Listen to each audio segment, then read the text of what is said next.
Bon après-midi, Daniel, pardon. Daniel, ton nom de famille est aussi un prénom. Oui, c'est ça. Donc, c'est quoi? C'est un peu, surtout un prénom beaucoup de jeunes, des jeunes générations. À mon époque, Julien, c'était toujours un nom de famille.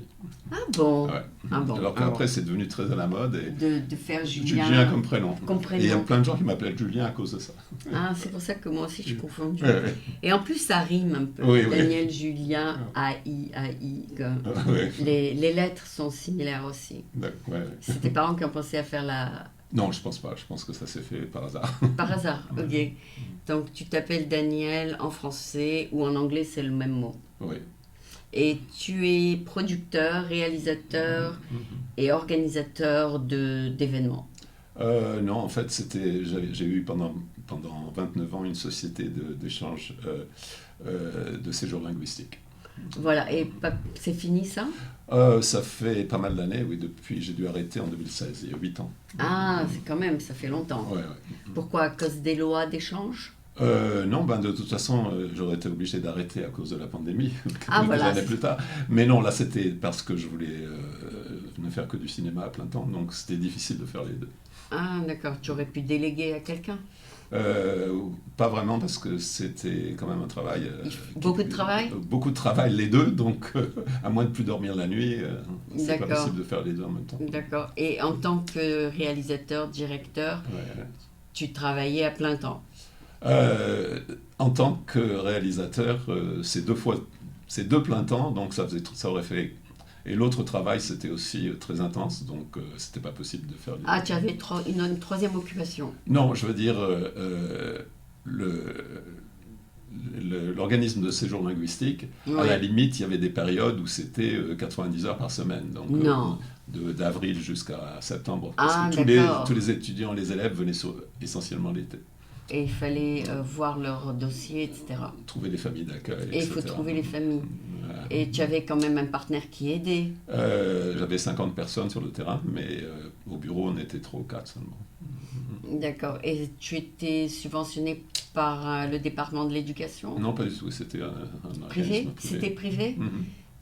Et ton site dit .org, donc c'était à but non lucratif? Il y a plusieurs branches. Les séjours longs sont à but non lucratif et les séjours courts étaient différents. Donc il y avait, on faisait essentiellement des séjours courts, je dirais, D'accord. c'était pas vraiment à but non lucratif. C'était des séjours de 2, 3, 4 semaines avec des élèves essentiellement français au départ. Et puis après, c'est devenu, on a travaillé avec une vingtaine de pays. Et donc tu faisais ça, tu as démarré ça et puis ça s'est agrandi, ça fait J'ai démarré ça avec la France. Et puis, Pendant combien d'années tu as fait ça? 29 ans. Ah, c'est quand même une carrière ça. Oui, si on peut dire, oui. De 1988 à 2016. Oui. Est-ce que quelqu'un a pensé à reprendre la relève? Pas vraiment, parce qu'encore une fois, c'était un travail tellement intensif qu'il n'y avait pas de preneur. Il n'y avait pas de preneur? Même les gens qui travaillaient avec toi? Oui, la plupart des gens qui travaillaient avec moi aimaient bien travailler avec moi, mais pour reprendre, j'ai pas vraiment trouvé quelqu'un. Ah, d'accord, d'accord. Ouais. Il n'y avait même pas quelqu'un de ta famille qui voudrait t'aider? Non, en fait, ma famille étant en France, Ça aurait pas marché. Oui, ça n'aurait pas marché. Non. Ah, d'accord. Bon, ben alors tu as laissé tomber ce projet. Je ne l'ai pas vraiment laissé tomber, mais disons, c'est ce projet-là qui m'a permis aussi de faire du cinéma, parce que ça m'a permis de financer mes films. Ah, Au ça t'a départ. permis de voyager. Ouais. Et de financer mes films surtout. Et maintenant, ta source de financement, c'est autre chose. La source de financement maintenant, c'est essentiellement d'un film à l'autre. Donc par exemple, Un film va financer le prochain. s'il a du succès. S'il a Sinon, il faut trouver l'argent. Ah, d'accord, Faut d'accord. faire C'est toute une histoire, ça. Oui, oui. Et en général, combien de temps s'espace entre chaque production? Ça dépend. J'ai fait beaucoup de documentaires pour la télévision qui sont environ des documentaires d'1 heure. Ouais. Et c'est entre 12 et 18 mois pour un De documentaire. démarrer un Pour un documentaire. documentaire Parce qu'un documentaire, il faut suivre les événements, n'est-ce pas? Il faut surtout faire beaucoup d'interviews, donc souvent c'est dans des tas de villes ou d'endroits différents, donc ça prend pas mal de temps. Mais 12 à 18 mois, c'est rien du tout, parce qu'il y a des films des films d'Hollywood qui mettent 3 ans, 4 ans, 5 ans. Ah oui, ça c'est très courant d'avoir autant d'années d'espace entre deux productions, Ouais. à moins d'avoir vraiment beaucoup d'argent.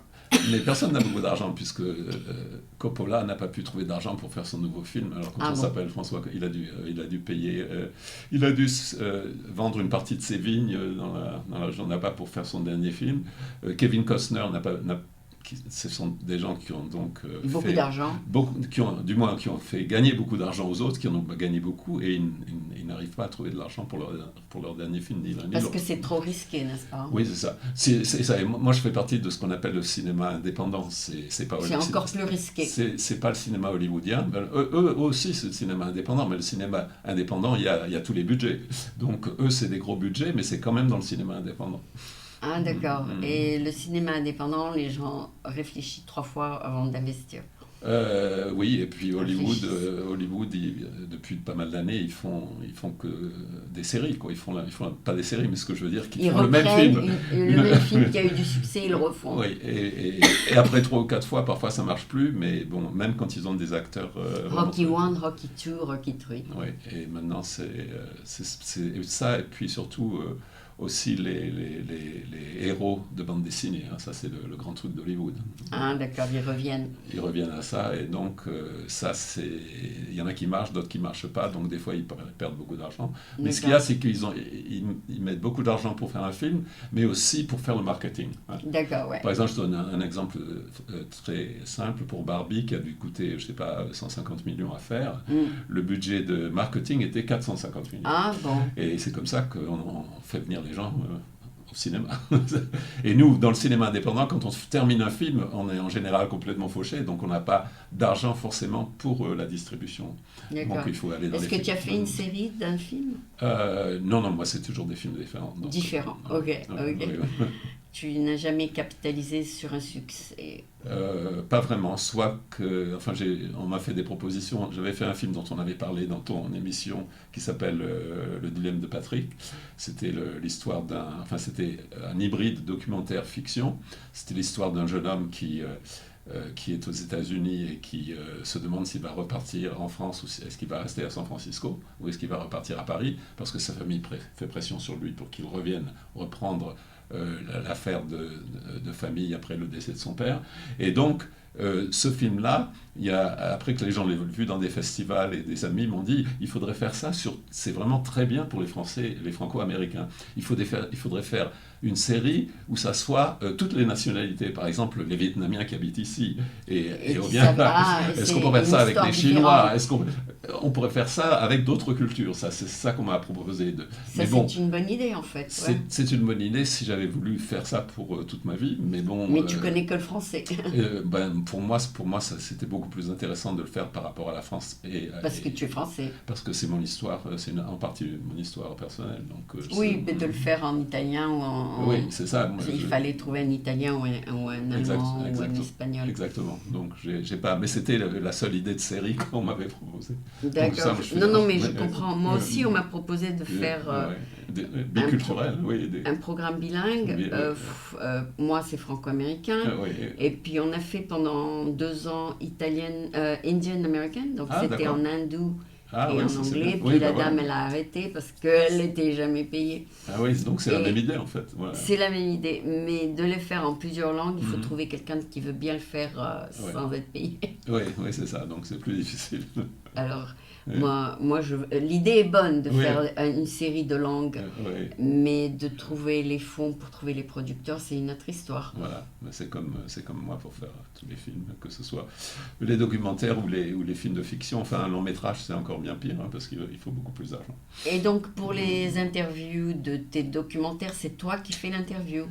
Souvent, c'est moi qui fais l'interview, mais je ne suis pas forcément devant la caméra. Des fois, c'est simplement ma voix. Des fois, je suis filmé avec la personne, parce que l'intérêt des documentaires, c'est de pas voir pendant 1 heure ou 1 heure et demie, si c'est un long métrage, des personnes parler. Donc on utilise énormément de documents d'archives, des photos, des vidéos et tout. Et il faut que ça soit vivant.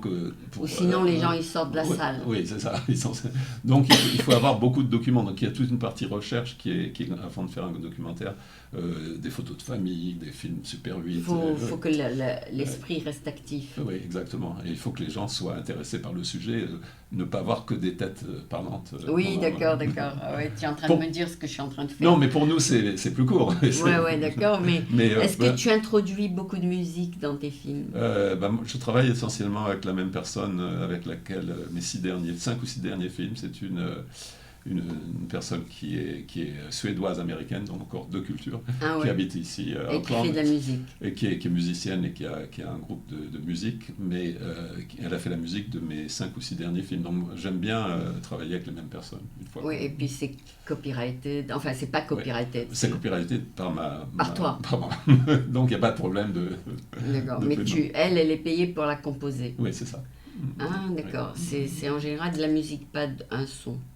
Non, il y a de la voix. Bon, la voix off, c'est encore autre chose, mais elle fait la musique, elle ne s'occupe pas de la voix off. La voix off, c'est nous qui la faisons nous-mêmes. Mais c'est pas une chanson en fait. Il y a les deux. Ça peut être des chansons, ça peut être uniquement instrumental. Mais c'est elle qui compose tout, c'est ses compositions. On travaille ensemble en regardant le film, en faisant le montage. D'accord. Et elle est quoi? Pianiste, guitariste? Pianiste surtout. Elle est pianiste, ok. Ouais. Mais elle est chanteuse aussi. Dans son groupe de musique, elle est chanteuse. C'est bien que tu l'as trouvée. Oui, je l'ai trouvée dans un club de sport à Auckland. Elle est quoi, suédoise, tu dis? Suédoise-américaine, oui. Elle a épousé un Américain. D'accord. Ouais. Et donc, elle te comprenait le français? Elle comprenait le français? Non, elle ne connaît pas forcément le français, mais de toute façon, les films sont en français et en anglais souvent. Donc, de toute façon, elle chante en anglais? Oui. Oui, parce qu'on ne veut pas de musique suédoise dans un film franco-américain, donc c'est toujours en anglais. Oui. Mais tu n'as jamais pensé à trouver une chanteuse française? Non, mais c'est une bonne idée, effectivement. C'est à réfléchir. Oui, c'est à faire peut-être. Oui, c'est une bonne idée. Oui. Donc, tes films documentaires, c'est plutôt narratif? Oui, c'est... Bon, par exemple, après le film Le dilemme de Patrick, j'ai fait un film tout à fait personnel parce que j'ai 3 passions, en fait. C'est le cinéma, le tennis et les chiens. Donc tu vois la photo sur le magazine. C'est mon chien. C'est ton chien? C'est mon chien. Enfin, c'est le dernier chien. Il s'appelle comment? Il s'appelle Freddy. Ah, c'est sympathique comme nom.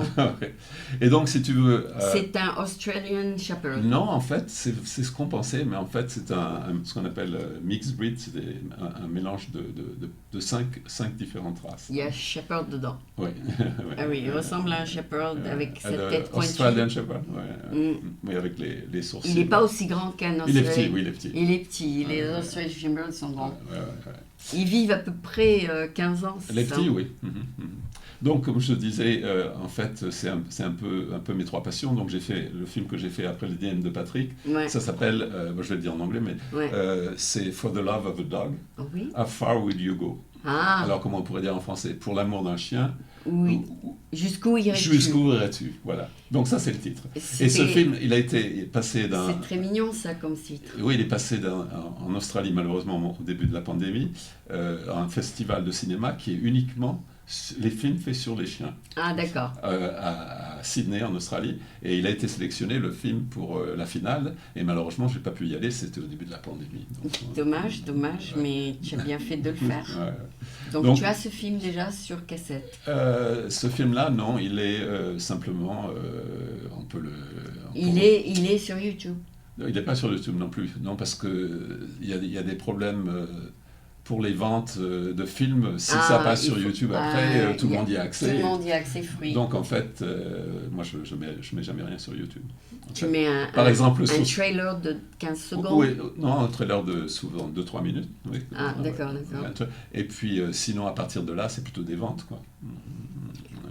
Avant, c'était des ventes de DVD à l'époque. Et maintenant, c'est quoi? Maintenant, c'est des ventes en ligne. Donc, à ce moment-là, on donne le lien.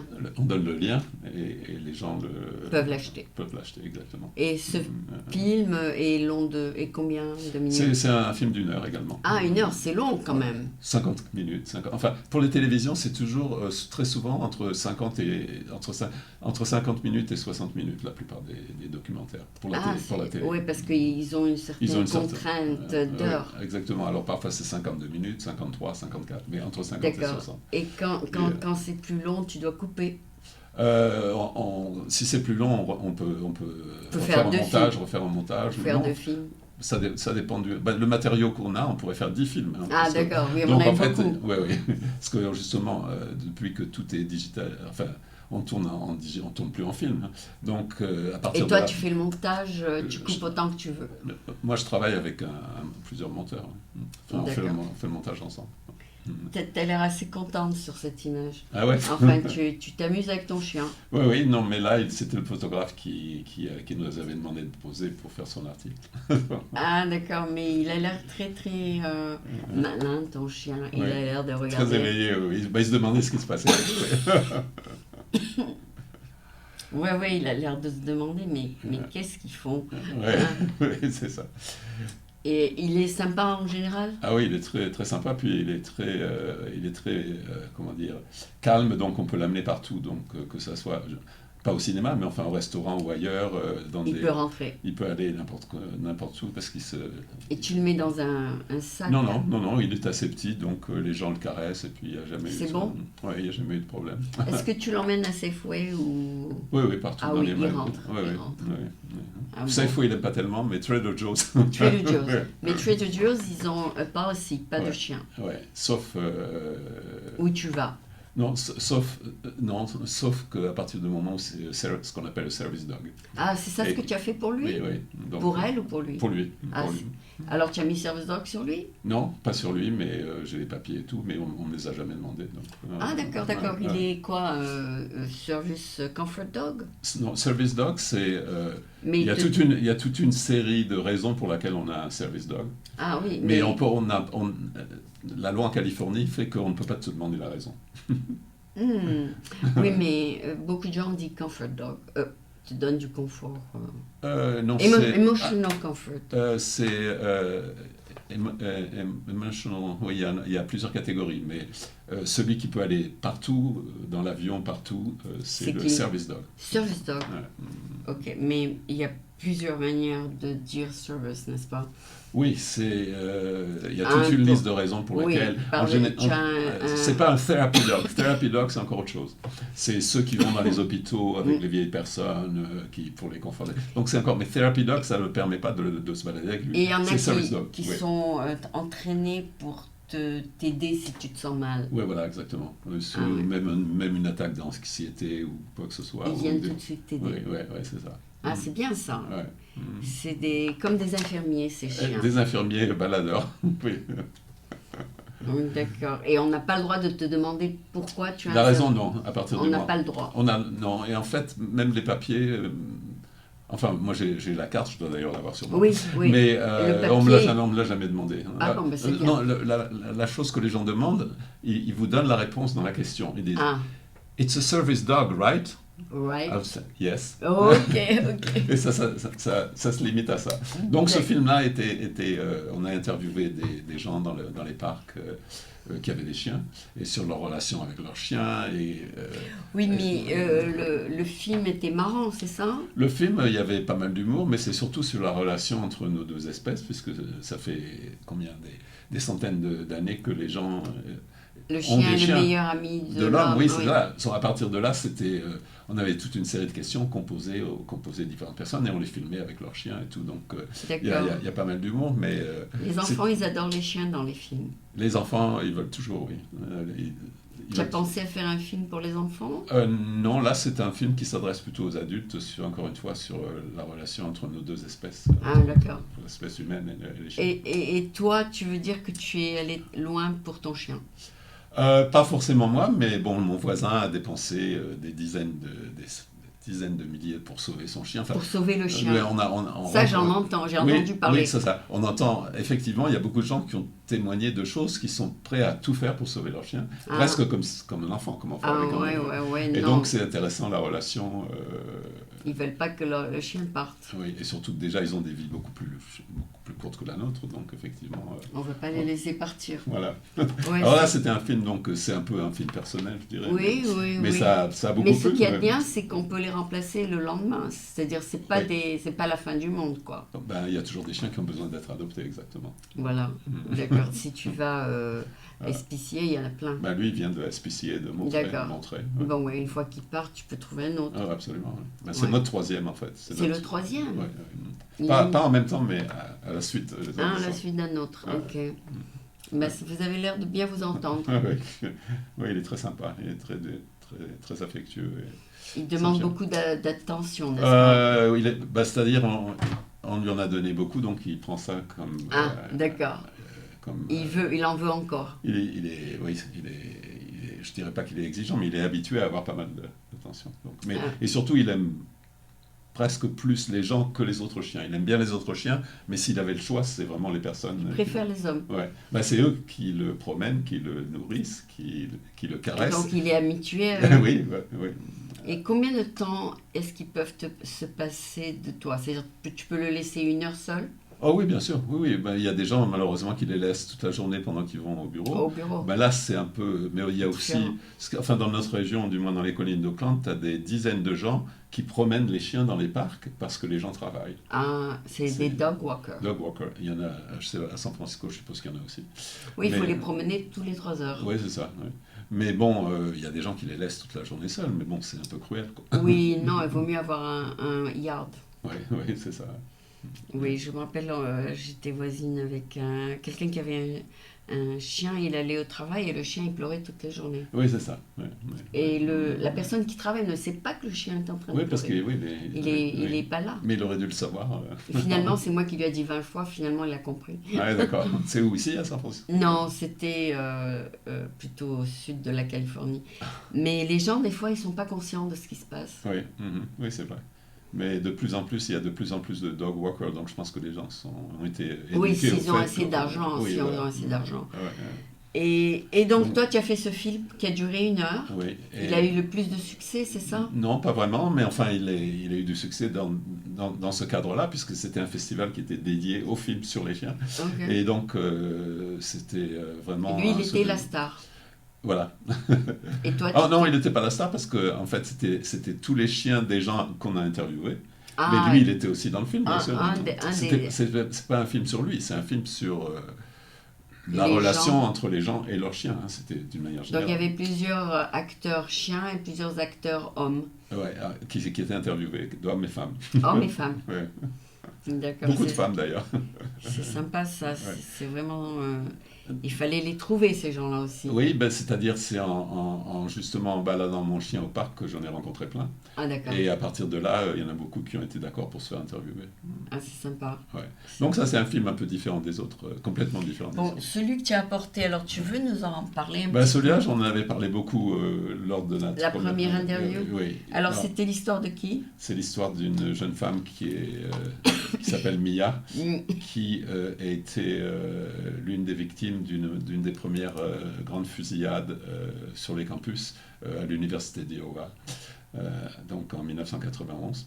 Et elle est la seule survivante de cette fusillade. Et elle raconte. Et non, après, elle est partie d'Iowa, elle est venue vivre à Berkeley.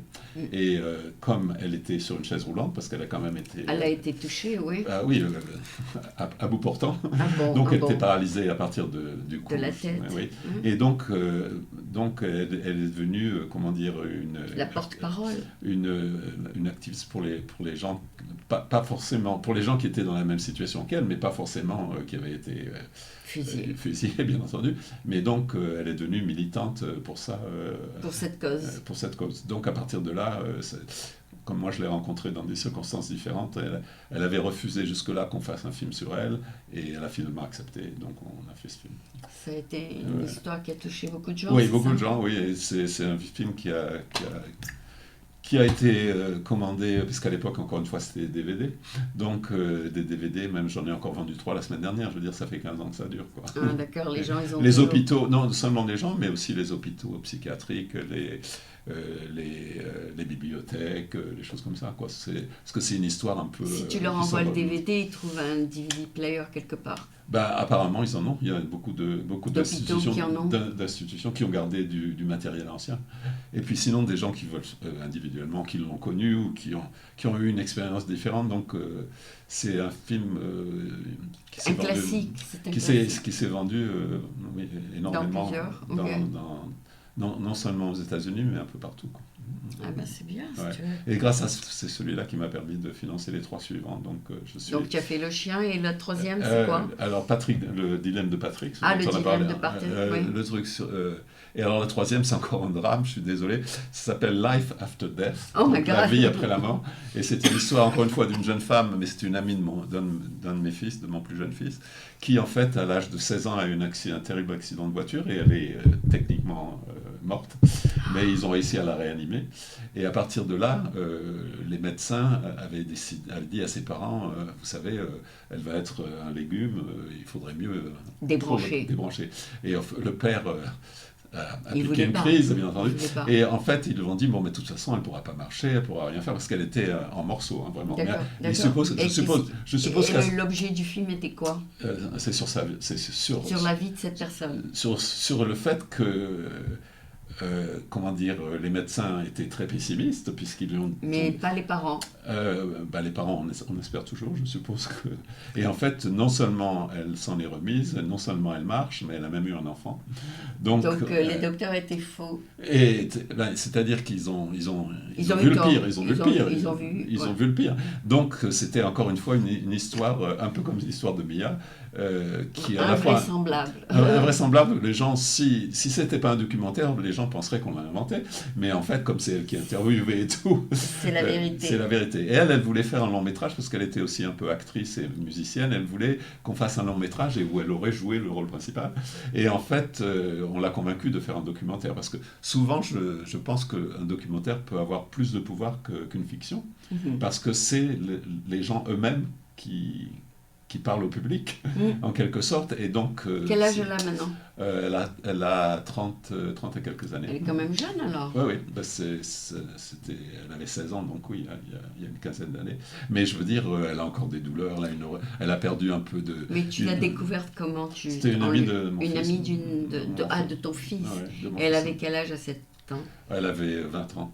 D'accord. Donc, 22 ans. 23 donc tu as couvert ces 10 prochaines années? Bon, on a tout couvert, puisqu'on a aussi, encore une fois, ses parents ont ouvert leurs albums de photos, donc on a, encore une fois... Tu as un peu couvert tout ça? Oui, un peu comme avec le film de Mia, mais...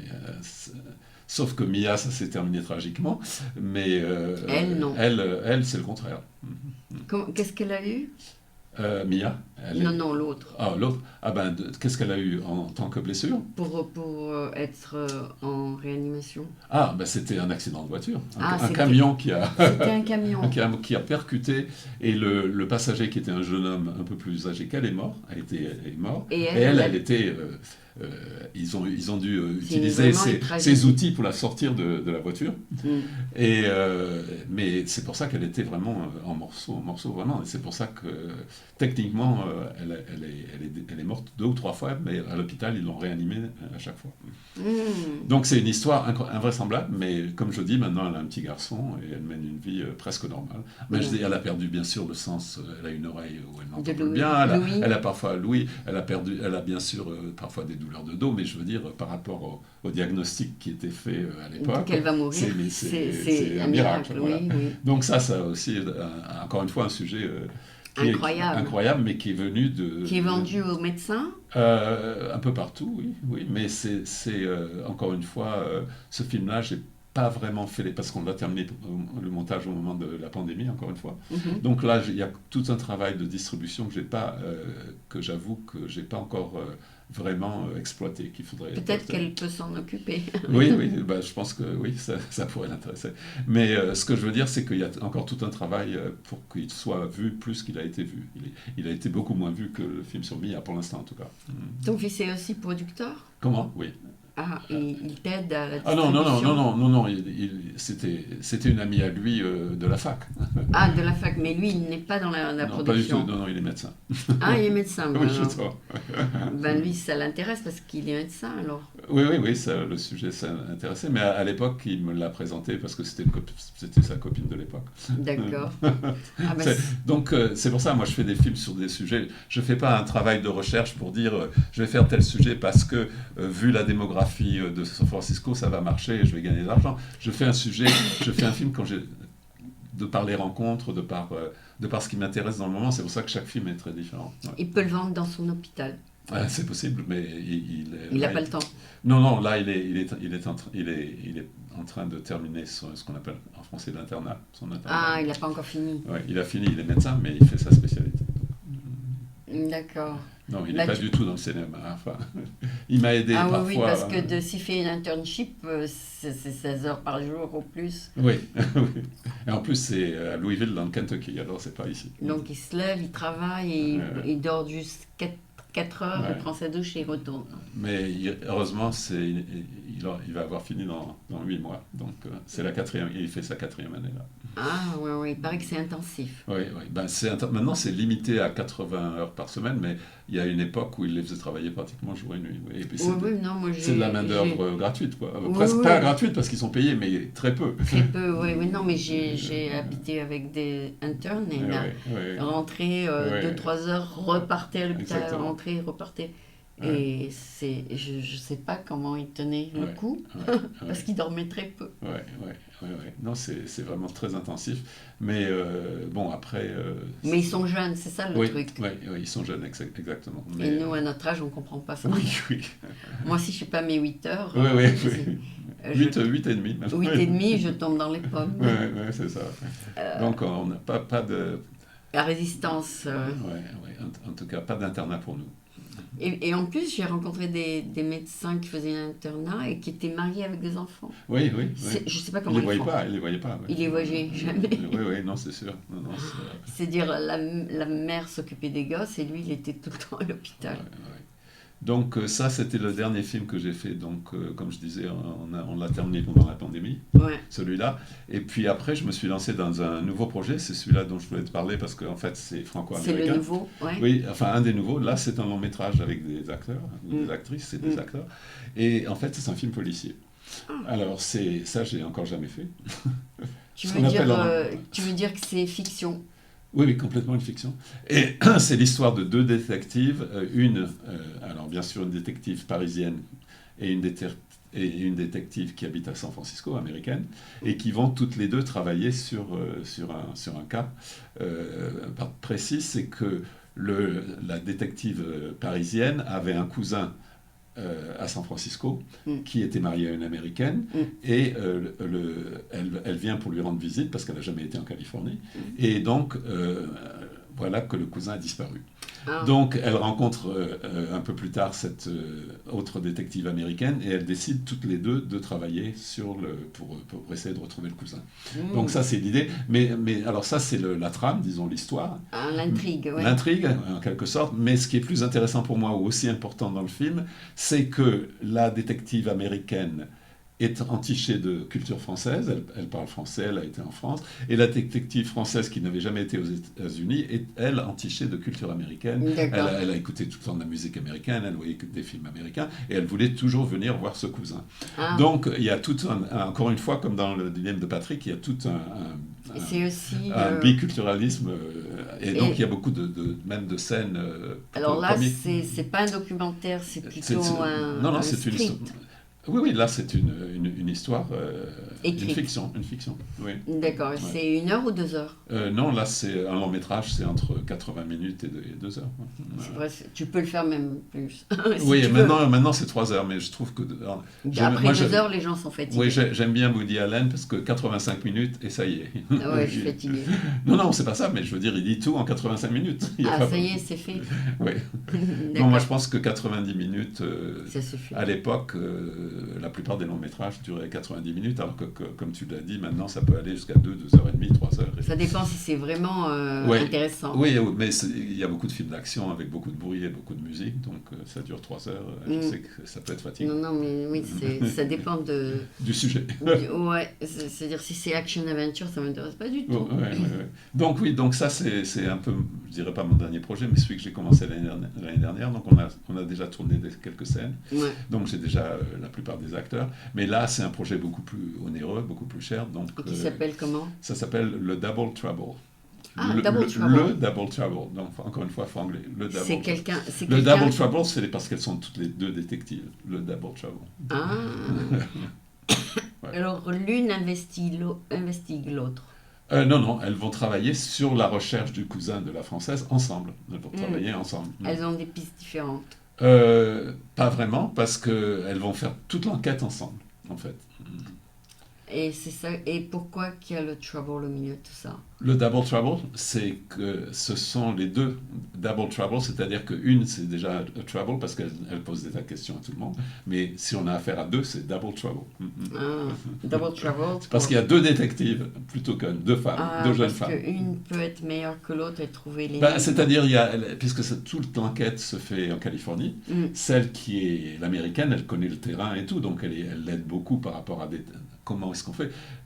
Mais l'autre, elle est tellement imprégnée de culture américaine et puis elle a fait j'allais dire sa carrière, mais elles sont jeunes, donc son début de carrière en France. Donc elle a peut-être des méthodes différentes de l'américaine. Elle pense différemment. Elle pense différemment parce que, encore une fois, donc c'est encore tout un échange culturel entre la France, la culture française et la culture américaine.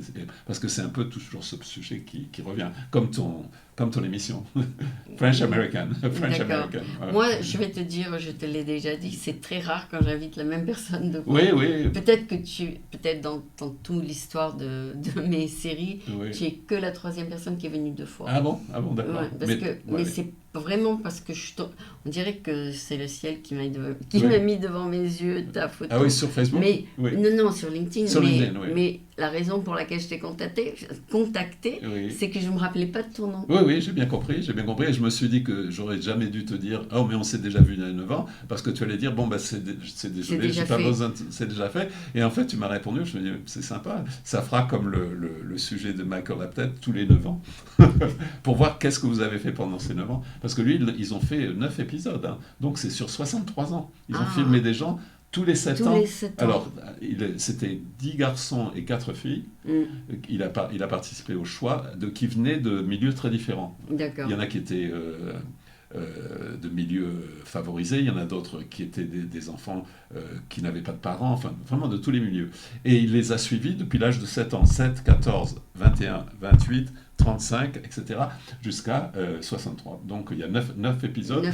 Et bon, il y a des gens qui sont maintenant à la retraite, qui avaient 7 ans à l'époque, et il y en a qui sont décédés parce qu'ils ont 60, 70 ans. Et le réalisateur lui-même vient de mourir, il espérait que ça irait au moins jusqu'à 10 fois, donc 10 fois ça aurait fait 70 ans de... Et en fait il a quand même fait 9 épisodes tous les 7 ans. Et c'est très connu parce que c'est un truc unique, quoi, d'avoir suivi des gens. Qu'est-ce qu'ils sont devenus? Autant de temps, tous les 7 ans, 9 fois. C'est comme les gens qui prennent une photo de quelqu'un tous les jours pour voir l'évolution. Voilà, mais là c'est sur une période énorme, quoi, sur 63 ans.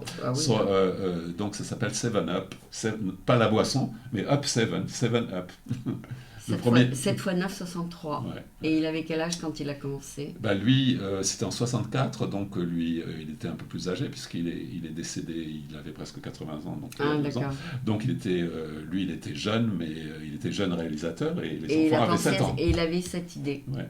Il a eu cette idée. C'est en Angleterre. Donc je me suis dit, nous, c'est une histoire beaucoup plus courte. Mais... Par contre, toi, tu n'as pas évolué, tu es toujours la même personne. Tu es un directeur et réalisateur. Oui, tu as évolué du fait que tu ne fais plus des échanges d'étudiants. Voilà, c'est ça. J'ai complètement abandonné cette autre carrière pour me consacrer. Pour faire que ça. Oui, donc c'est ça le grand changement, peut-être. C'est ça le grand changement. Oui. Et est-ce que tu te fatigues plus facilement quand tu produis? Non, parce que comme c'est une passion, le reste... J'aime le faire. Le reste, c'était quelque chose qui me plaisait, mais qui n'était pas une passion. D'accord. Donc, maintenant, c'est mieux. Oui. d'une certaine manière. Et qui filme pour toi? Tu as un ami? Non, on a maintenant on a ce qu'on appelle des directeurs de la photo. Ah bon, tu les engages? Qui sont engagés sur un projet en particulier. Et même le matériel, maintenant on n'a plus besoin de matériel parce que les directeurs de la photo viennent avec leur propre matériel. L'ingénieur du son vient avec son propre matériel. Ou alors on loue le matériel. Mais je veux dire, moi je ne possède même presque plus de matériel, si ce n'est le matériel de montage. Mais parce que c'est les techniciens. Ils apportent tout avec eux? Oui. Quand la personne est payée à la journée avec son matériel. Ah, d'accord. Ouais. Donc c'est bien pratique. Et pour eux, c'est mieux parce qu'ils sont habitués à leur propre matériel. Donc ils savent comment l'utiliser. Exactement. Mais là, pour le Devil Traveler, c'est d'ailleurs le directeur de la photo qui habite tout près d'ici, à San Francisco. Ah ouais. Donc, ils viennent te voir dans le East Bay, c'est ça? Oui, c'est-à-dire le tournage, on a tourné dans le comté de Marin, on a tourné à Oakland. Un peu partout alors? Oui, dans la région, dans la baie. Et il est presque fini? Non, là, on en est loin. Là, on a fait ce qu'on appelle un trailer, enfin une bande-annonce. Mais pas une bande-annonce du film terminé, mais une bande-annonce qui nous sert à lever des fonds. Ah, d'accord. Parce que les gens ne lisent pas, les gens ne lisent plus. Mais si on leur montre une bande-annonce de 5 minutes, d'abord ils voient est-ce que les acteurs sont bons, est-ce que la cinématographie est bonne, le visuel, etc. Et tu leur dis, voulez-vous investir? Et à partir de là, on a plus de chances de trouver de l'argent que de donner un scénario. Et d'abord, un scénario, c'est 120 pages. Les gens, ils ne vont pas lire. Mais 120 pages, ils en reçoivent 10 par jour. Donc tu leur envoies le trailer et tu en général, le trailer, j'essaye toujours d'avoir un rendez-vous où on regarde le trailer ensemble. Parce que comme ça, ils ne mettent pas la poubelle. D'abord, ils le regardent. Et en plus, ils ne le mettent pas sur une étagère et ne l'ouvrent pas. Exactement. Et en plus, ils peuvent poser des vraies questions et on peut éventuellement Mais tu es connu maintenant quand même à ton âge. Dans les milieux indépendants, mais c'est pas là que l'argent est. Il faut trouver de l'argent dans les milieux très... ou bien dans la vallée de la Silicon avec les techs, parce que il y a quand même des techs qui aiment investir, qui s'intéressent au cinéma, mais qui n'ont pas besoin d'investir pour gagner de l'argent, parce qu'on peut pas. C'est une donation pour eux. On en parlait ensemble. Si on veut gagner de l'argent, on va le placer ailleurs, pas dans un film. Donc parce que c'est tellement. Donc pour eux, ils veulent aider l'art. Oui, et alors ils veulent aussi être sur le générique en tant qu'executive producer. Tu vois tout le temps executive producer. Quand tu envoies 10 pour une série d'une demi-heure et qu'il y en a 10, en fait, c'est parce que c'est les gens qui ont donné l'argent pour la production. C'est gentil ça, ouais. Donc, il y a donc des philanthropistes. C'est pas vraiment philanthropiste parce que si on a quand même des contrats avec eux, si le film gagne de l'argent, ils veulent retrouver leur investissement initial. D'accord. Mais ils ne font pas ça que pour gagner de l'argent. Pour gagner de l'argent, ils font autre chose. Ils savent que c'est du high risk. Voilà. Oui, on ne peut pas leur raconter d'histoire. Non, mais il y a beaucoup de gens qui ont beaucoup d'argent et disent je vais mettre 5% dans les arts. Voilà, par exemple. Oui. Mais en général, je ne sais pas, je pense que beaucoup de gens, c'est plutôt avec les musées, les bibliothèques. Pour le cinéma, je pense que c'est plutôt des gens qui s'intéressent au cinéma, qui veulent avoir leur nom sur un générique et qui veulent aider, simplement. Un filmmaker. Oui, ou un filmmaker ou un film particulier dont le sujet les intéresse. Voilà. D'accord. Donc il faut arriver à trouver... Est-ce que tu as jamais trouvé un Français qui est comme ça ou c'est surtout des Américains? Comme ici, c'est surtout des Américains. Et moi, je fais partie d'un groupe français, d'ailleurs, dont je voudrais parler, qui s'appelle FBN, French Business Network. Ce sont que des Français de professions différentes, d'âges différents, et on s'entraide. On a tous des professions, des projets. Et par exemple, on a eu une personne qui était une hypnothérapeute dans le groupe, et grâce à l'aide de tous les autres, elle a doublé sa clientèle. Donc là, par eux aussi, des fois, ils me donnent des noms de gens qu'ils connaissent, qui ont de l'argent. Je veux dire, on s'entraide chacun par rapport à notre travail. Il y en a qui sont dans la finance, il y en a qui sont... oui, c'est comme un network.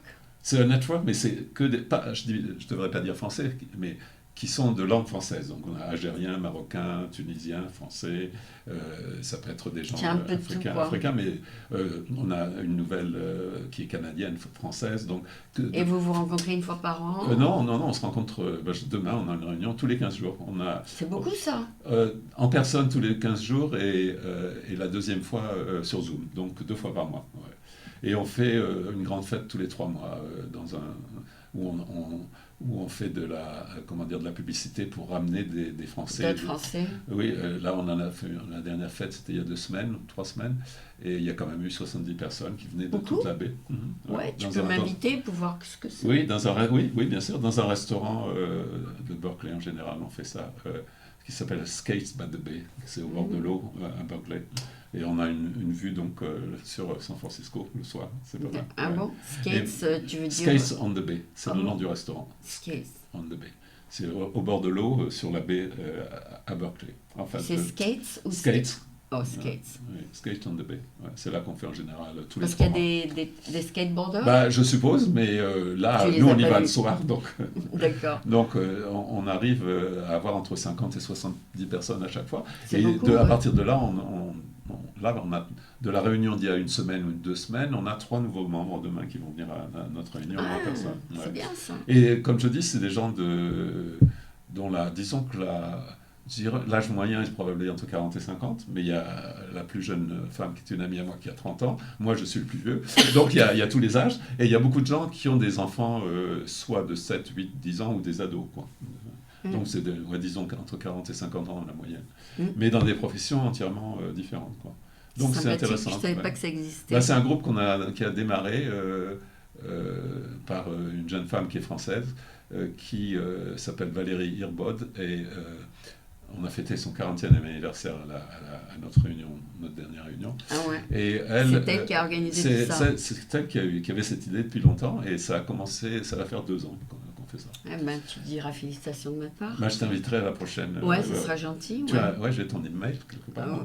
Je ne sais pas si j'ai de l'argent à investir, mais... non, là, c'est pas pour moi, c'est d'une manière générale pour recruter des nouveaux membres et parce que là, on était surtout sur Oakland, Berkeley. On avait des gens à San Francisco, mais pour venir aux réunions, c'était difficile pour eux parce que c'est le jeudi de midi à 2h, donc il fallait qu'ils prennent l'après-midi chaque fois. Oui, parce que pour rentrer chez eux, tout ça. Ouais, donc les 3 personnes de San Francisco sont venues pendant 1 an, puis elles ont arrêté à cause de ce trajet. Et donc là, on a 3 nouvelles personnes qui vont venir. On en a une qui habite du côté de Palo Alto et qui vient régulièrement. Mais elle fait, tu as sûrement entendu parler, elle fait venir des humoristes français. Ah ouais, sympa donc, ça, qui animent. Qui ont, donc souvent c'est à San Francisco, mais aussi à Los Angeles et ailleurs. Et ils viennent pour une soirée à San Francisco. C'est sympa ça. Ouais, c'est sympa. Donc c'est bien, moi ça m'intéresse parce qu'après la pandémie, tous les networking se sont arrêtés. Oui, alors que là, ça a bien. Ça a continué, le vôtre. Ouais, non, on l'a commencé après. Au moment que ça allait mieux. Enfin, disons, janvier 2000. Non, parce qu'avant, il y avait un networking dans la Silicon Valley. Ouais, et ça s'est arrêté en 2016 ou 2019. Ouais. Et ça n'a jamais repris. Ah, d'accord. Et bon, je suis allée à ce networking pendant plus de 20 ans. Ah oui, ouais, c'était un French Connection of the Silicon Valley. Et puis voilà, donc après... Il y en a eu un à San Francisco, et après tout est arrêté. French Tech, ça s'est arrêté aussi. Nous, on a démarré ça, mais jusque-là, c'est très sympa. Ça. Vous avez bien fait. Et ça profite à tout le monde, parce que la jeune femme qui l'a démarré, elle travaille, elle vend des maisons, donc elle fait de la connexion. Oui, donc elle voit plein de gens aussi. Et en fait, elle est agente, je pense qu'on dit agente maintenant, agente immobilière. Agente immobilière avec Compass, hein, bien sûr. Compass, oui, Compass, c'est un grand groupe. Ouais, Compass de Berkeley, donc c'est là qu'on a notre réunion de demain, dans son bureau à Berkeley. C'est la 4e rue de... Ouais. C'est sympa ça. Ouais. Donc voilà, donc ce groupe-là, ça donne à tout le monde des tas de contacts dans différents domaines. D'accord. Il y en a un qui s'occupe d'assurance, donc... FBN, French Business Network. Là, par contre, là, je pourrais t'envoyer, là, par contre, il y a un site, fbn.com. .com. D'accord, étant donné que le temps a passé très vite, je vais passer à la partie en anglais. Ah oui, bien sûr, d'accord. Excuse-moi, j'ai perdu, j'ai trop parlé. Non, mais c'est bon, on a encore une demi-heure, donc we're gonna switch to English just because it's a bilingual show. Sure, absolutely. So I'm happy to welcome again Daniel Julien, who is a producer, I assume. Yeah. Producer, director. Are you the writer also of the... we were speaking in French about a new feature film For that particular film, I wrote the screenplay. Oh, too. you are yeah, the writer. And for documentaries, usually I write it either alone or with another person. Yeah. Okay. But when you do the interview, that's up to them to say what they want. Well, we have, but when we make the movie in the editing stage, we have to have someone of a screenplay. How do we want to tell the story? So there's still sort of a screenplay, and we use. So you cut what's not necessary. And we have, when we interview them, we have about 20 different questions, and that we ask them. So you have to come up with to make sure the question to cover what you want to cover. Yeah, and then when you do the film itself, you have. It's still telling a story, even though it's a documentary. It tells a story, right?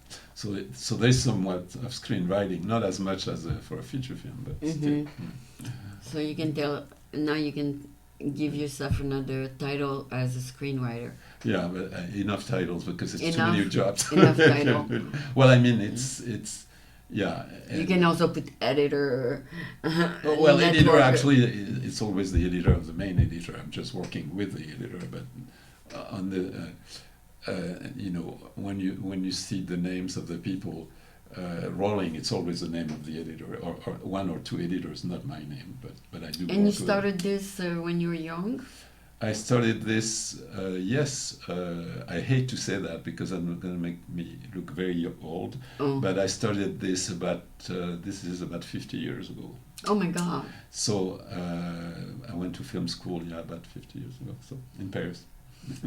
So you formed with the French way of doing film? Well, not really, because I was my major was Russian. I was studying Russian in college in France, and then because I wrote my master's on Soviet filmmaker Sergei Eisenstein, Okay. And so I got a grant to go to the Film Institute in Moscow for a year. And that's when I got connected with students who were making films. And I decided, instead of becoming a critic and writing about other people, I want to make movies. And then I came back to Paris and went to film school. So it went from Moscow to Paris. That's why it talks to Moscow. That's in the title of the magazine. I think it says something, doesn't it? Oh, what it says Montclair Living. No, but I think it says Paris to Pets, Moscow to Montclair. Montclair is my neighborhood in Oakland. Meet filmmaker. That's why. Montclair is a nice area, I heard. That's where it's in the hills. Yeah, that's where. Is that where you had the Oakland Hills? Yeah. Fires. You okay now? There's no more fires. Well, today is a day with a lot of wind. Today, actually, today and tonight, from midnight to 7 a.m. tomorrow morning, it's like what they call a red flag. And these are your co-producers? No, that's my sons. Okay. So you it's like something about. They did a feature about you. Yeah. So that's cute. Yeah, it's a feature. Yeah, every month they have a different person from the neighborhood. It's called Montclair Living. Yeah. And they also have sponsors, apparently. Yeah. It's a magazine. It's a monthly magazine. That's very nice. Yeah. So, like I said, they're going to do a recap of the people that were there for the last. This is distributed in Montclair. Yeah, Well, it's still, I don't know, 5,000 people or something like that. They find it? Yeah, okay. Yeah. Looks good. There's a lot of sponsors. Yeah.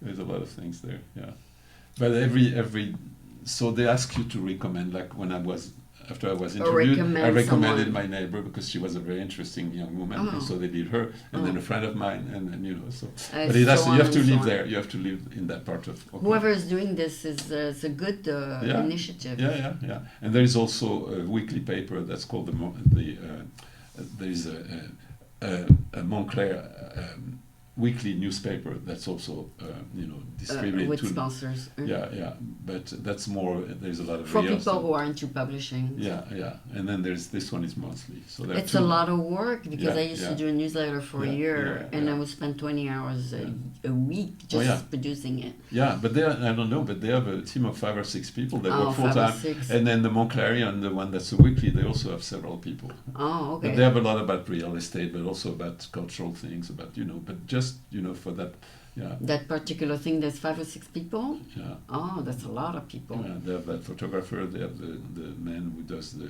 article, write the article, Yeah, a publicity person, they have five full-time, So I don't know exactly how they are financed, but it seems the ads. The ads. Yeah, the ads, yeah. That's what it is, because they have been existing for many years. Oh, good.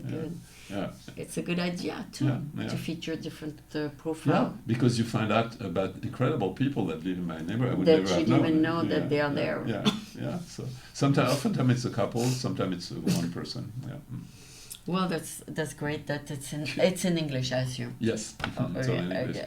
You can send it to a translator and publish it maybe on your website or something. Yeah, I could use excerpts or something. There's Google Translate now. You can put the text and AI will translate. AI doesn't work too much. They don't know how to translate. Yeah, well, I rather do it myself if it's not too long. Yeah. No, but ChatGPT. Right. You put something and something totally different comes up. Well, if it's not checked by human, they change the whole sense of what you want to say. Yeah. So, but it's also in its infancy. It will get better eventually. Hopefully. But right now, it's not that good. Right now, I tried it. I say, no way, I'm going to use this because I'm going to do double work by checking their work. Yeah. Checking the you work might as of well do it from yourself. Checking the work of a machine is a waste of my time. Yeah. So anyway, are you into any type of automation? Or is it all traditionally done? Oh, you mean the movies? Or Do you do anything with artificial intelligence, or it's all as human? little as possible? I'm kind of work the old-fashioned way, except for everything being digital, of course. But other than that, I just type my screenplay myself and work with people. How did you get the idea of this last project? Oh, do you mean the Double Trouble? Yeah. Oh, that was. I don't know if you know the Alphabet series. Yeah. You know Sue Grafton. Yeah. And this is a lady. I don't remember. Well, it's mystery novel with the same detective, and it's called the Alphabet series because she's done all the alphabet from A to Z. F like Flintstone, or B like whatever. And best friend, so she did. They call it the Alphabet series from A to not to Z because she died after Y. So I think she was missing 2. Almost 2. She's done. Almost done. She almost done the whole alphabet with the same detective. That's very creative to do that. Yeah. And so she's an American, very very well known writer, and I kind of read a few of those, and then there is this other woman that I met at a book signing in a library, and she is the opposite. She went to Paris, and she has this idea of a French detective. Aimée Leduc is her name, and she wrote not the alphabet, but she also wrote, Murder in Montparnasse, murder in a different neighborhood of Paris, and she wrote about 20 of them. And so I like those 2 characters, the American one and the French one, and they were so different because it's in Paris, and the other one. And now you have actors playing their role. Well, it kind of inspired me to write a story where both of these would be working together. That's how I got the idea. The actual original. No, not the original one because they have different names and everything. But I mean, it inspired me to do the series. To do a documentary. Not the documentary because that's the feature film. It's a feature film. Okay. Yeah, the Double Trouble is the one where they work, looking for the. So 90 minutes is 90 pages. Oh, not. I mean, it depends how you do it, but it's a screenplay for a feature film is between 120 and 150 pages. But it depends because when it's dialogue, you have to leave the space, so it's not. Depends how long is the dialogue. Yeah, but I would say between 120 and 150 pages for a full. For 90. So you studied screenwriting too? When I was in film school, yeah.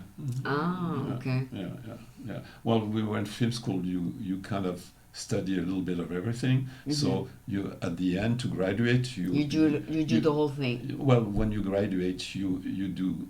There were 7 of us graduating. So one one you do a short film, and for graduation. So Altogether, while you're in the cinematographer, the second one you're an actor, the third one you're an editor, the fourth one you're a screenwriter. So because you have learned during those years, and then you do this.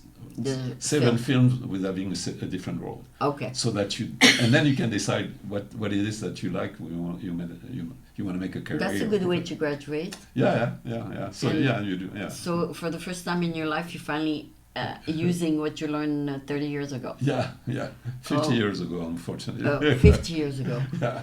Oh, that's good. That's good. It's better late than never, right? Yeah. Well, no, I mean, I started making movie there. My first movie was when I was in film school. So. Okay. And then now, if you do that one right, then you can do one more. Well, the one I made at the time was, I think I told you that before the show, but it was just by accident. This Algerian woman find it somewhere, and she contacted me, and because she's one of those artists that do. In museums where they go from one, there is a painting, a video, different arts going on, mm-hmm. and she's one of those. And she found the film and she asked me if she could play it, and I said sure, yeah. So the movie that I did as a student, I didn't know what I was doing, but anyway, so she really liked it, and so it was shown in a big museum in Barcelona, and then a French. Place in Agde in the south of France picked it up too, and I got paid. So it was really weird to a film I did 50 years ago that all of a sudden is bringing me a little money. It wasn't a lot. Oh, that's nice. But it was like interesting. It's playing somewhere now. Not right now because she's she depends on her contract, but she goes all over France and so nice. Sometime in Spain. So maybe and she shows it. Yeah. It's called what, a multimedia artist, Mm-hmm. Yeah. So you have, over the years, you made many friends. Well, yeah, because everything I did was so different. So I got to, for instance, the film about Mia, I got really so close to her family. I'm still in contact with her mom. Her mom just turned 92 couple of weeks ago, and she ordered 3 movies for 3 DVD for some friends she needed, and I met with her, in Berkeley the other day, and when I see my previous guests from 35 years ago, 37 years ago, I don't even remember their name. Yeah, well, you did. Yeah. Yeah, but it's about streaming it. I say, did I really meet that person? And then I look at the name. But my memory from 35 years ago is totally erased. Oh yeah, you can't remember all of that. You probably had hundreds of people. Hundreds, right? yeah. When did you start the show? 87. Oh yeah, so imagine, yeah. Yeah, so I didn't know that our memory fades things away. Right, somewhat, but we remember sometimes things from very, very far, many years ago, and then we don't remember something more recent, right? So, that happens too, but to remember names, that's even harder, because ask me a name I did maybe 38 years ago, I would say, I don't know, that person's gone. A lot of people I've interviewed are no longer on this earth too. Right. Yeah, but it's funny because the last time I watched it on YouTube, our previous interview 9 years ago, and you were telling me, with this name, it's really easy to remember. You told me that. I said that? Yeah, you said that. So that was only 9 years ago. In France or in United States? Right. You have a very easy name. Yeah. It's not like Zdrzinski. This one is here and here. Simple, and it's the same number of letters, right? The same length or whatever. Okay, how could I have forgotten? That's my fault. No, but I have like you say, as soon as I pass on to the next guest, it's like my memory erased the previous one. Oh, okay. I move on to the next. Right. Because I don't reminisce on the previous people. So, but you do people from all kinds of professions, right? Yeah, exactly. All about your profession is one of the show. Yeah. So anyway, it's fun to meet new people all the time, and And if I come to your meeting, I'm sure you'll introduce me to someone interesting. Exactly. Too. Yeah, there are always a lot of interesting people. Yeah, some just arrived. Some have been here for many years, but they're all, like I said, their main language is French, so they're all French speaking. You can think of someone that might be a good candidate for the show. Yeah, or from our group, from French Business Network. Yeah. You can invite them for me, or I can invite them directly. I have to print some business card again. Because printed cards sometimes are going out of. Do you guys still use printed cards? Well, I use them, but most people don't. But they use the LinkedIn. Yeah, exactly. But or Facebook, whatever.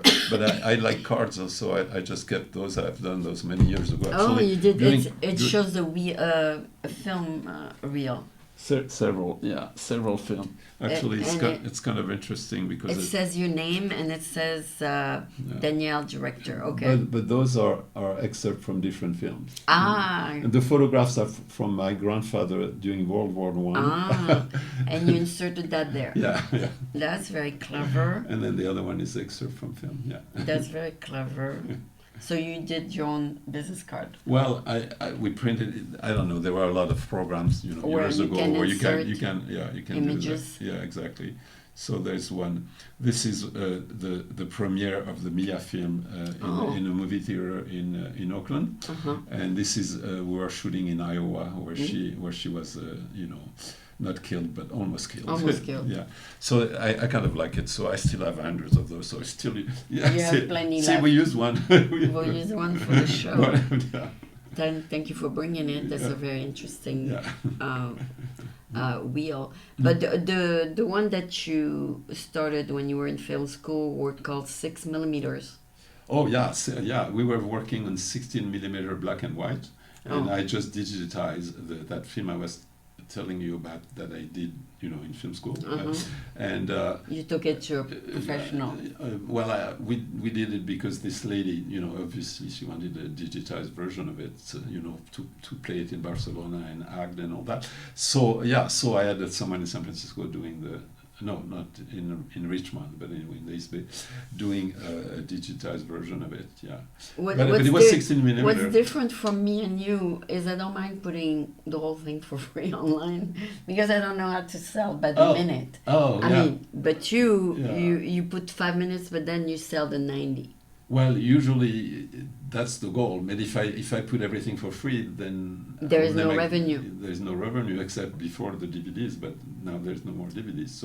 So unless you sell it to Netflix or another platform, then my Mia film is on it's on Amazon Video, for instance. Oh, that's nice. Yeah, but nice for them because they pay me peanuts, so they keep most of it. So people see it all the time, but I get a few dollars every month. It's like the royalties are 95% for Amazon and 5% for me. The DVD is the opposite. I heard that. the DVD, I paid for the DVDs, but then I get the money when I sell them. So, I heard about that. That's why I didn't bother. So I didn't put the other ones on Amazon because it's ridiculous. If I was a smoker, I would probably pay for my cigarettes, but that's all. I heard some people put a book on Amazon, they make pennies. Well, that's Amazon Prime, it's videos. So I did it for Mia, but I won't do it for other films because it's not worth it. I mean, it's good exposure because a lot of people see it. But Amazon is not in the business of making you rich. No. But some people make it real big on Amazon, but very few. Yeah, most of the time it's, like I said, it's good exposure, but that's all. And so will you get a chance to travel to France on this new project? The feature film will be shot mostly here in the Bay Area because when they work, the two detectives work here. But we have a few scenes of the French one before she comes to California. To America. But a couple of them are indoors, so we can do it indoors here. It doesn't matter. It doesn't matter. It could be a bedroom in Paris, and we could do it here. And then you take some footage and put the Eiffel Tower somewhere. So basically, most of it I would say would be shot here. Okay. But hopefully it will be shot in France. hopefully, there's a couple festivals in France too, but to enter those festivals is a headache. Oh yeah, well, it's very competitive to get into festival, and every time you have to pay money just to apply. Just to enter. To apply. To apply. Even if you're not selected. That's right, because I worked for a while at the film San Francisco Film Festival. Yeah, and people just send tapes and maybe 1 out of 100 is selected. Exactly. But every time you apply, you have to pay a fee. And the film will keep the money. Yeah. That's how they keep their door open. Yeah, exactly. So I don't know where they moved now, but... You're talking about the San Francisco Film Festival? Yeah. It's still every April. It's every year. It's a different theater. Yeah, but I don't know where their offices are. They used to be in the Presidio. Yeah, San Francisco Film. I think they're still in the Presidio. They're still there? And here we have the Film Society or something in this building. Yeah. It's in this building. Yeah. And you have another organization that does film. I saw on your... on the directory, I forgot their name, but because I get their emails. San Francisco Film Foundation or something. Yeah. San Francisco Film, they changed the name. It was San Francisco Film Foundation, now they call it San Francisco Film. Oh, okay. And they give grants once a year to some filmmakers. Yeah, but again, you can... I never applied to those because, like you said, it's a headache to even apply. Yeah. I'm not that motivated. Yeah. I rather have a job on the side and sleep good at night. Yeah. So thank you for coming. You're welcome. And it was nice to see you again. Yeah, I look forward maybe to see you before another 9 years. You said 9 years. Yeah, well, that was 9 years, so now we have our plan. Let's hope we don't wait 9 more years. Yeah, but you said you usually don't bring the same people because you want different. Yeah, but what I'm saying is that we don't realize we grow old. Yeah. If you see my video from 9 years ago, I probably look a little younger. No, you haven't changed actually. Oh, really? Yeah. Oh, okay. Well. Yeah. No, you look the same. Okay. I might have changed. I don't know. I didn't watch the video because I don't like to watch myself. I don't know why. I watched it because I wanted to know. I didn't want to repeat myself, so I watched it. So you don't repeat the same story. Yeah. Okay, I didn't know that. Yeah. Okay. Well, because we talk about Mia and other things, but now I wanted to tell you about the new project. Yeah. Okay. I have a couple of other documentaries, but we're not going to have time. So is your studio pretty much a different location? Basically, you film on location wherever the scene is happening. Well, we have indoors and outdoor scenes, right? So, like say the outdoor scene, we picked a real nice place in Marin County, near Tiburon, because it was beautiful. Yeah. And then the indoor scene, we were shooting in the house of one of the actresses has a beautiful home in Oakland from 1911, so we did the indoor scenes there. So depending, where we find it, and then we had seen on a boat in Alameda. So as you go along, you find new locations. Yeah, but you have to plan all of that ahead of time, so that's why it's a lot of work. The preparation is a lot of work. Yeah. It's like building a building. Yeah, exactly. You gotta do that. It's a lot of preparation. Yeah. And you have to also that's why a film is not shot. A feature film is not shot in order, right? You don't go from the beginning to the end. You go from location. All the scenes that are here, all the scenes that are outdoors, all the indoors things. And then you put the puzzle together. Yeah, exactly. So sometimes you film the ending of the film the second day or third day. So for the actors, it's really hard. And then they have to dress up again. Yeah. Do but you don't take it too much apart, so they look about the same throughout the film. Yeah, well, age-wise, you don't want them to have 9 years or 10 years difference. Okay. But hopefully you can do it in a couple of years. So Okay, it's fun. It must be a fun job to have. It is, well, I love it. What I like mostly it's a difference from a writer or from a painter, where you work on your own, isolated. Mm-hmm. What I like is the fact that it's a cooperative thing, and that you work with a lot of people, because I get a lot of my ideas from talking. From them too? From them. When I work with the editor is as much part of of the finished film as I am, because sometimes he tells me, oh no, I think this should be, oh, we try that, let's see. So as long as you're open-minded and you don't want to be a boss, telling people what to do, you benefit a lot from everybody's idea. Give you feedback. Yeah, and the same with the director of photography and with the actors. The actors sometimes say, oh, I can't say that line. I say, go ahead, say it the way you want, and it's better usually. Yeah. So if you're open-minded, it's fun to collaborate. I heard even the big film director like Spielberg, they're standing behind the editor because the editor needs to know what to put and not to put. Oh yeah, exactly. So you need a lot of input from all these other people. Yeah. But that's what's fun, because if you like to be around people and work with people, it's a perfect job. Yeah. So it's been fun. Now you have to go back all the way to the East Bay. Oh, that's not for. I mean, that's okay. The traffic was good when I came. It was half an hour. Yeah. And now you're past the rush hour. I don't know. Yeah, probably the worst part. Yeah. So again, this is Danielle, Julien, and you don't say in American Julien. Well, I mean, it depends. I mean, my American friends call me Danielle, but some say Daniel.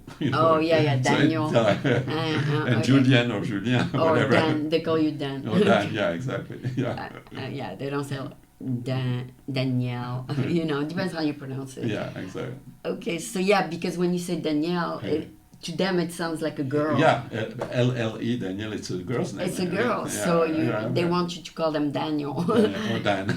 Okay, so the company is Swift Productions. Mm-hmm. Thank you so much. It's been a pleasure to see you again. Yeah. And enjoy the finish of your latest project. Okay, thank you for having me a second time. I am honored. No, it's just it happened by accident, but it was meant to be. Okay, thank you very much. You're welcome. So let me